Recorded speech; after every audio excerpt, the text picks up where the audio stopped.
जब आप पंचायत चुनाव लड़ने जा रहे हैं तो आप ये जान लीजिए कि कौन कौन से नियमों में बदलाव हुआ है। जिला पंचायती राज अधिकारी का 38 पद इसमें है, तो साथ में प्रखंड पंचायती राज का 528 पद भी इसमें समाहित है। कहा यह जा रहा है कि 10वीं पास जो होंगे वो सरपंच बनेंगे और 12वीं पास अगर हैं आप तो पंच और सरपंच, पंच 10वीं और सरपंच 12वीं पास होंगे तो आप एलिजिबल हैं चुनाव लड़ने के लिए। पंचायती चुनाव में अपना अपना वर्चस्व अलग अलग राजनीतिक दल बनाना चाहेंगे। कोरमा ग्रुप, जो सोचता है वो करता है, आपके अपने सपनों का आशियाना।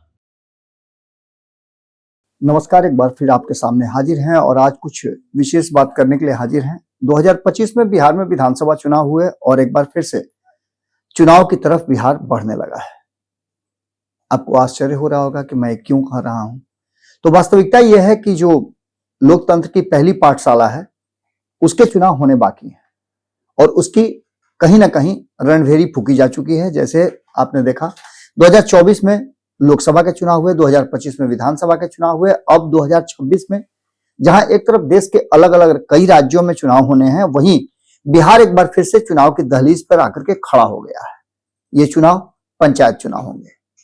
त्रिस्तरीय पंचायत का नाम आपने सुना होगा और यहां से हमारे लोकतंत्र की पहली पाठशाला शुरू होती है, जो हमारे संविधान के तहत एक पहली कहा जाता है कि लोकतांत्रिक प्रक्रिया की शुरुआत होती है और यहां से सभी परिस्थितियां जो हैं कहीं ना कहीं इस बात की तरफ इशारा करती हैं कि यहां से एक अलग तरह की व्यवस्था और अलग तरह की चीजें आपको देखने को मिलेंगी पंचायत चुनाव को लेकर के, जहां एक तरफ आपको मालूम होगा कि यहां से ही असली शुरुआत होती है लोकतांत्रिक प्रक्रिया की। और इसमें खास करके अगर कहा जाए तो बिहार बहुत अग्रणी है। बिहार कहीं ना कहीं इन सभी चीजों को अच्छी तरह से देखता, समझता और उन पर एक्ट भी करता है। आपने देखा होगा कि पंचायत चुनाव को लेकर के बिहार में किस तरह के माहौल बनते हैं।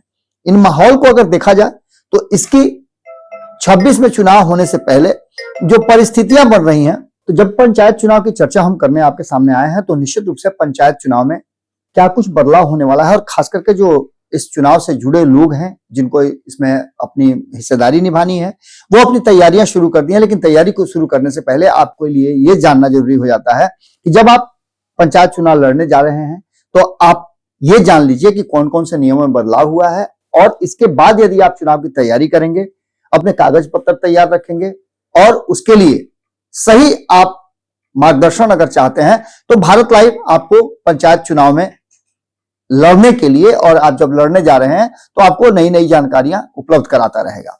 सबसे पहले मैं आपको बता दूं कि पंचायत के जो अलग अलग स्तर के चुनाव होते हैं उसके लिए एक नई व्यवस्था की गई है और इस बार पहली बार ईवीएम का प्रयोग किया जाएगा। ईवीएम के प्रयोग के लिए पूरी तैयारी कर ली गई है। तो सबसे पहला बदलाव तो यहीं से शुरू होता है कि आपको अपने मतदाताओं को उसके लिए ट्रेंड करना होगा और ये नए तरीके से मल्टी पोस्ट ईवीएम का व्यवस्था किया गया है, जिससे आपको चुनाव की प्रक्रिया संपन्न कराई जाएगी। इसमें आपको जैसा कि जानकारी हुआ भी होगा कि कई स्तर के त्रिस्तरीय इसीलिए कहा जाता है कि इसमें जिला परिषद जो 38 जिले हैं उसके जिला परिषद के अध्यक्ष चुने जाते हैं, तो वहीं पंचायत समिति 534 है, उनके लोगों की का चयन होता है। ग्राम पंचायत में 8,387। तो वहीं आपको बता दें कि ग्राम पंचायत सदस्य 1,14,691 और 1,14,691 ग्राम कचहरी सदस्य का भी चयन होता है। इसके अलावा पंचायत समिति सदस्य का चुनाव होता है जो 11,497 होते हैं। इसके अलावा जिला परिषद के सदस्य 11,061 होते हैं। तो वहीं आपको बता दें कि ग्राम पंचायत सचिव का भी 3701 पद सृजित है। इसके अलावा आपको बता दें कि ग्राम कचहरी सदस्यों की संख्या जो है 74 है। तो वहीं जिला पंचायती राज अधिकारी का 38 पद इसमें है, तो साथ में प्रखंड पंचायती राज का 528 पद भी इसमें समाहित है। मुखिया, गांव के मुखिया और पंचायत के मुखिया जो होते हैं वो प्रमुख होते हैं, तो वहीं पंचायत समिति का जो होता है वो प्रमुख होता है। इसके साथ साथ जिला परिषद का अध्यक्ष, जैसा कि पहले भी मैंने आपको बताया कि जिला परिषद के अध्यक्ष होते हैं, उनका चयन होता है। इसमें जो इस बार तैयारी की गई है, इसमें सबसे पहली जो तैयारी ये है कि कहा यह जा रहा है कि 10वीं पास जो होंगे वो सरपंच बनेंगे और 12वीं पास अगर हैं आप तो पंच और सरपंच, पंच 10वीं और सरपंच 12वीं पास होंगे तो आप एलिजिबल हैं चुनाव लड़ने के लिए। आरक्षण का रोस्टर आपको पता है कि जिस तरह से 50% नीतीश कुमार की सरकार ने महिलाओं को इसमें आरक्षण दिया है, चाहे वो नगर निकाय के चुनाव हो या फिर पंचायत चुनाव हो। इसमें बैलेट नहीं, इस बार मल्टी पोस्ट ईवीएम से चुनाव कराया जाएगा और 6 पद जो हैं उन 6 पदों के लिए एक साथ जुड़े हुए, एक ही मशीन से जुड़े हुए, इसमें एक कंट्रोल यूनिट के साथ 6 बैलेट यूनिट जुड़ी रहेगी, ईवीएम मशीन जुड़ी रहेगी, जिस पर आप अलग अलग लोगों को वोट दे सकते हैं। इसकी तैयारी है और इसके लिए आप समझ सकते हैं कि कितना आपके मतदाताओं को ट्रेंड करने की जरूरत पड़ेगी। जो परिस्थितियां बनी है उसमें वार्ड सदस्य, पंच मुखिया, पंचायत समिति सदस्य, जिला परिषद सदस्य और सरपंच के सभी पद जो हैं उनके चुनाव होंगे और 6 पद इसमें आते हैं। इसके अलावा अलग अलग मशीन पर वोटिंग करने की जरूरत पड़ेगी, मतदाता को इसके लिए ट्रेंड करना पड़ेगा। पंचायती राज मंत्री दीपक प्रकाश को बनाया गया है, इनके ऊपर बहुत सारी ऐसी जिम्मेवारियां हैं और नए सिरे से चुनाव कराने की जरूरत भी है। आपने देखा भी होगा कि इधर पिछले कुछ दिनों से हम लगातार पंचायत को लेकर के, पंचायती चुनाव को लेकर के उसमें क्या कॉम्प्लिकेशन है उसको लेकर के भी हम आपको जानकारी देते रहे हैं। आगे भी ये जानकारी हम आपको देते रहेंगे। लेकिन सबसे पहली बात यह है कि इस बार पंचायती राज में कई परिवर्तन हुए हैं, यहां तक कि पंचायतों में वेतन बढ़ाने की भी सुविधा दी गई है और सरकार ने कई ऐसी पहल की है। साथ साथ 2-3 बहुत महत्वपूर्ण बातें आपको मैं बता रहा हूं। आने वाले 2029 के चुनाव से पहले इस पंचायत चुनाव को काफी महत्वपूर्ण भी माना जा रहा है और यह भी माना जा रहा है कि 1 नेशन 1 इलेक्शन से पहले पंचायती चुनाव में अपना अपना वर्चस्व अलग अलग राजनीतिक दल बनाना चाहेंगे। हो सकता है तो आने वाले जो सत्र होंगे उस सत्र में बिहार में पंचायती राज चुनाव भी दलीय आधार पर हो तो कोई अतिशयोक्ति नहीं हो सकती है। इसकी भी तैयारियां की जा रही हैं, भीतर खाने से जो खुल करके बातें आ रही हैं कि इसमें भी दलीय आधार पर पंचायत चुनाव लड़ाए जाएंगे। बात यही नहीं खत्म होती है। प्रशांत किशोर का नाम आपने सुना होगा। प्रशांत किशोर पिछले 3-3.5 साल से लगातार बिहार में पदयात्रा कर रहे हैं। एक उपचुनाव उन्होंने लड़ा, एमएलसी का चुनाव लड़े और इसके साथ साथ बिहार में विधानसभा का चुनाव भी उन्होंने 200 से अधिक सीटों पर लड़ा। अकेले दम पर लड़े, अपने 3 साल के मेहनत के दम पर लड़े, परिणाम जो भी आया हो, लेकिन उन्होंने इससे पहले ही कह दिया था कि वो 10 साल की तैयारी लेकर के आए हैं। प्रशांत किशोर के लिए कहा जा रहा है कि पंचायत चुनाव में प्रशांत किशोर की भूमिका और जमीनी स्तर पर उनकी पकड़ सबसे ज्यादा मजबूत होगी, क्योंकि उन्होंने एक विजन दिया है, एक हेतु दिया है गांव के लोगों को, ग्रामीण क्षेत्र में, कि वो अपने लिए वोट करें, अपने लोगों के लिए वोट करें, अपने बच्चों के लिए वोट करें। ऐसी स्थिति में आप समझ सकते हैं कि बड़े लेवल पर तो नीतीश कुमार चूंकि चेहरा थे, उनका विकल्प नहीं था, इसलिए एक बार फिर से नीतीश कुमार को मौका दिया है कि जब तक नीतीश कुमार 5 साल या जब तक शासन में रहे, वो शासन करते रहे। इस बीच में बिहार की जनता अपना विकल्प तलाश करेगी कि नीतीश का विकल्प कौन होगा। उसमें प्रशांत किशोर की भूमिका के बारे में कहा जा रहा है कि प्रशांत किशोर अपनी पार्टी से अनाउंस पहले कर चुके हैं कि जिन लोगों को भी पंचायत का चुनाव लड़ना है उनको फ्री ऑफ कॉस्ट, वो पैसे से, कागज पत्तर से, बुद्धि से, ज्ञान से और उनकी पहुंच से सब तरह से मदद करके उनको पंचायत में चुनाव लड़वाएंगे और उसके लिए हर वो तरह का प्रक्रिया अपनाएंगे।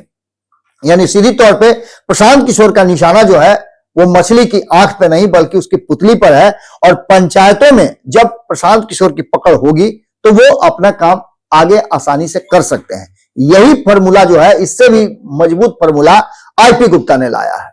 आईपी गुप्ता का 158 सीटों पे, आपको याद होगा कि उन्होंने एक लिस्ट जारी किया था 158 सीटों का, कि 158 सीटों पे वो प्रभावित करते हैं, उनके जाति के लोग प्रभावित करते हैं और उनके जाति के लोगों का इन्फ्लुएंस चुनाव में जीत हार में बड़ा होता है। इस बार देखा भी गया कि उनके वोट ट्रांसफर भी हुए और वो एक सीट जीत करके भी आए।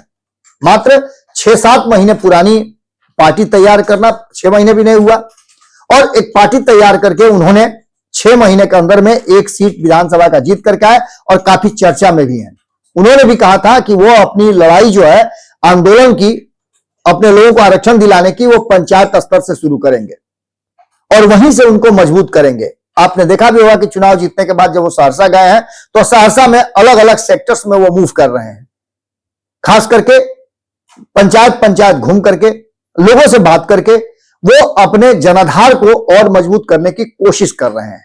इस कोशिश में आपको मैं बता दूं कि प्रशांत किशोर के साथ साथ आईपी गुप्ता का भी नाम बड़ी तेजी से आ रहा है। इसके अलावा भारतीय जनता पार्टी हो, जनता दल यूनाइटेड हो, लोक जनशक्ति पार्टी रामविलास हो या अन्य दल हो, यहां तक कि महागठबंधन के भी कांग्रेस से लेकर के राजद तक सभी पार्टियां अपने अपने स्तर से अब तैयारियां शुरू कर चुकी हैं। अगर नीतीश कुमार ये लेकर के आते हैं बिल जिसमें पंचायत चुनाव दलीय आधार पर होगा और उसको अपने सदन से पास करा लेते हैं, तो आने वाला चुनाव उस आधार पर हो सकता है। लेकिन सबसे बड़ी बात है कि इसमें कई प्रक्रियाओं से अभी गुजरना है। चुनाव से पहले रोस्टर और परिसीमन को लेकर के भी बातें चल रही हैं। इस पर भी खास करके चुनाव आयोग की बात कर लें या पंचायती राज विभाग के जो मंत्री हैं उनकी बात करें, दीपक प्रकाश की, तो उन पर एक बड़ी जिम्मेवारी है। इस जिम्मेवारी को कैसे निर्वहन करते हैं, कई ऐसे मुद्दे हैं जिसमें पंचायतों को विशेषाधिकार देने की बात चल रही है और पंचायतों पर अंकुश लगाने की भी बात चल रही है। इन सभी चीजों को लेकर के नियमों में बदलाव किए जा रहे हैं। 50% आरक्षण का प्रावधान है। कई जिलों में विभिन्न पदों पर महिलाओं की भागीदारी बढ़ चुकी है और ऐसे में रोस्टर के बाद यह वितरण और व्यापक तरीके से सामने आएगा। आरक्षण की बात अगर करें तो आरक्षण तो पहले ही नीतीश कुमार ने लागू कर दिया। 2026 के चुनाव में इसके असर और मजबूती से देखने को मिलेंगे। खास करके अगर यह वैधता हो जाती है कि पंच 10वीं पास और सरपंच 12वीं पास होंगे तो इस मानक के साथ शिक्षित लोगों की संख्या बढ़ेगी। ऐसे में यह देखना बड़ा दिलचस्प होगा कि क्या कुछ आता है। पंचायत स्तर पर विकास योजनाओं, सामाजिक सुरक्षा, रोजगार योजनाओं और स्थानीय जरूरतों के अनुसार कार्यों की रूपरेखा तैयार करने के साथ साथ मैंने जो आपको बताया कि अधिकारियों की एक बड़ी फौज है जो इन सब चीजों को करते हैं और पहली पाठशाला जो लोकतंत्र की है वो पंचायत से ही शुरू होती है। इसमें कई तरह की ऐसी बातें दिखाई दे रही हैं। पंचायती राज संस्थाओं का वर्तमान कार्यकाल जो है अक्टूबर 2026 में समाप्त होने वाला है और उससे पहले चुनाव हो जाएंगे।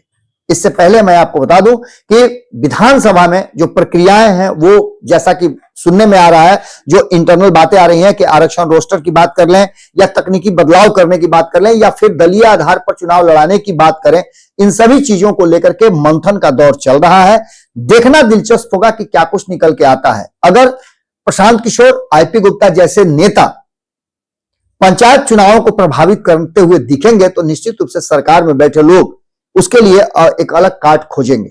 और देखना यह होगा कि अगर ये दलीय आधार पर होता है तो इसके आगे आने वाले चुनाव में जो लोकसभा या विधानसभा का चुनाव होता है उसमें काफी फायदा मिलेगा। इसके साथ साथ आपको पता होगा कि 24 सीटें विधान परिषद में भी इसी क्षेत्र से त्रिसदस्यीय पंचायत से चुन करके लोग आते हैं।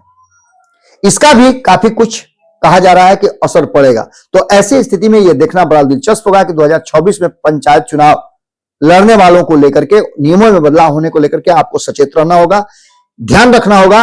भारत लाइव पे भी नजर आपको बना करके रखनी होगी कि पंचायत चुनाव में आपको झटका ना लगे। इसके लिए आप नियमों को अच्छी तरह से समझें। अगर आपके मन में कोई सवाल हो तो आप हमसे जरूर पूछें। आपके सवालों का जवाब हम निश्चित रूप से एक्सपर्ट से खोज करके देंगे। हम कई ऐसे एपिसोड कर चुके हैं जिसमें पंचायतों को लेकर के हमने कई बातें आपके सामने रखी भी हैं और उसको स्थापित भी किया है।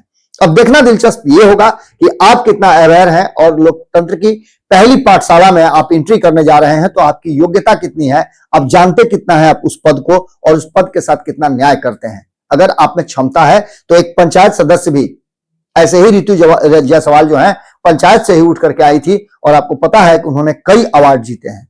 कई ऐसे मुखिया हैं, पंच हैं जो अपने क्षेत्र को एक सुंदर विकसित पंचायत बना करके नाम रोशन कर रहे हैं और अपने क्षेत्र के लोगों के आंखों के तारा बने हुए हैं। आप भी समाज सेवा में अगर जुड़ना चाहते हैं, लोकतांत्रिक प्रक्रिया में एंट्री करना चाहते हैं तो निश्चित रूप से आपको भी जानकारी होनी चाहिए कि आप जिस पद को ग्रहण करने वाले हैं उस पद की गरिमा क्या है, उसके अधिकार क्या है और उस पद को कैसे आप ग्रहण कर सकते हैं। यह हमारा जो एपिसोड है पंचायतनामा, यह लगातार आपके साथ आता रहेगा। इस पर जो भी जानकारी आपको चाहिए आप कमेंट बॉक्स में अपनी राय जरूर दीजिएगा।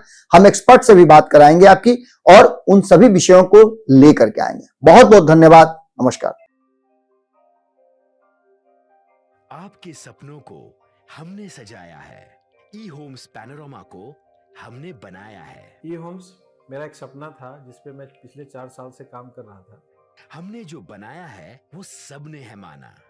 ई होम्स पैनोरामा में हो आपका भी आशियाना।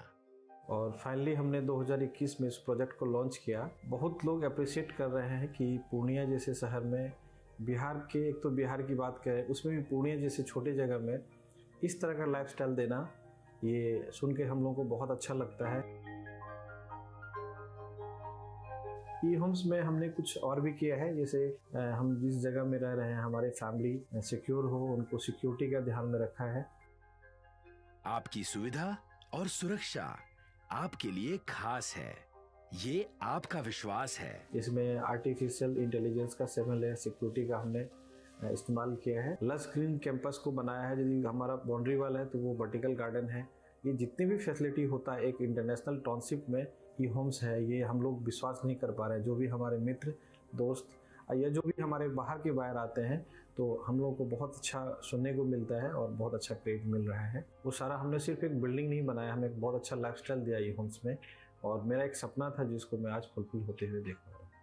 ये आपका आवास है। ई होम्स पैनोरामा में अब आपका निवास है। E Homes Panorama, luxurious lifestyle redefined. Panorama Group, जो सोचता है वो करता है। अगर ये वीडियो पसंद आई और वह बिहार के राजनीति और बिहारियत से सरोकार रखेनी तो सब्सक्राइब बटन दबा के चैनल के सब्सक्राइब कर ली। ओजे एगो घंटी बा, ओकरा बटन दबा देला से कुल सटीक और मारक खबर रुआ मुफ्त में मिल जाई। अगर रुआ पत्रकारिता के हमनी के नया प्रयोग में सहयोग कर चाहतानी तो ज्वाइन बटन दबा दी। पेटीएम नंबर नोट कर ली 9386816700।